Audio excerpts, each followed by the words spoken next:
ఏ survey ఎన్ని తీర్ల Congress party ఓడిపోబోతున్నది Jubilee Hills ఎన్నికలల్లా అని చెప్పిన ఆఖరికి మాత్రం కాంగ్రెస్ పార్టీ గెలిచింది. చెయ్యి గుర్తు పార్టీ అభ్యర్థి నవీన్ యాదవ్ 24,729 ఓట్ల మెజారిటీతోని గెలిచిండు. మరి సర్వేలను తలకిందులు చేసిన ఈ గెలుపు ఎట్లా సాధ్యమైంది?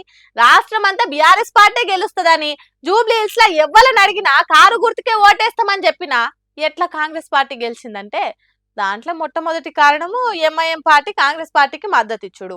సాయబన్న లెక్కున్న ఏరియాలల్లా సాలిడ్ గా కాంగ్రెస్ పార్టీకే పడ్డాయి ఓట్లు. ఎన్నికల ముందే అజారుద్దీన్ కు మంత్రి పదవి ఇచ్చి ముస్లింల ఓట్లను మలుపుకున్నారు. ఇక రెండోది నవీన్ యాదవ్ కు కాంగ్రెస్ పార్టీ టికెట్ ఇచ్చుడు. ఇంతకు ముందు ఎన్నికలలో నవీన్ యాదవ్ వరుసగా ఓడిపోయి ఉన్నాడు. ఆ సానుభూతి కింద మాగంటి సునీతమ్మ సానుభూతి పనిచేయలేదు. అంతేకాదు నవీన్ యాదవ్ కు దోస్తులు చుట్టాలు పక్కాలు సర్కిలు గిరికిలు బాగానే ఉన్నది జూబ్లీహిల్స్ లా. ఇక మూడోది కాంగ్రెస్ పార్టీ అధికారంలో ఉన్న పార్టీ. రాజు చేయదలుచుకుంటే రాంగ్ రూట్లకు కొదువుంటదా అన్నట్టు ఎన్ని తీర్ల అధికారాన్ని ఉపయోగించుకోవాలనో అన్ని తీర్ల వాడుకున్నారు. ఎలక్షన్ ఏ తీరుగా జరిగిందో తెలంగాణ పబ్లిక్ మొత్తం చూసిండ్రు. అందుకే ఏం తక్కువ 25,000 మెజారిటీతో గెలిచిండు నవీన్ యాదవ్. అట్లానే బీఆర్ఎస్ పార్టీ షిత్తుగా ఏం ఓడిపోలేదు. కాంగ్రెస్ పార్టీ కాళ్ళ కింద వణుకు ఉట్టేటట్టు చేసింది.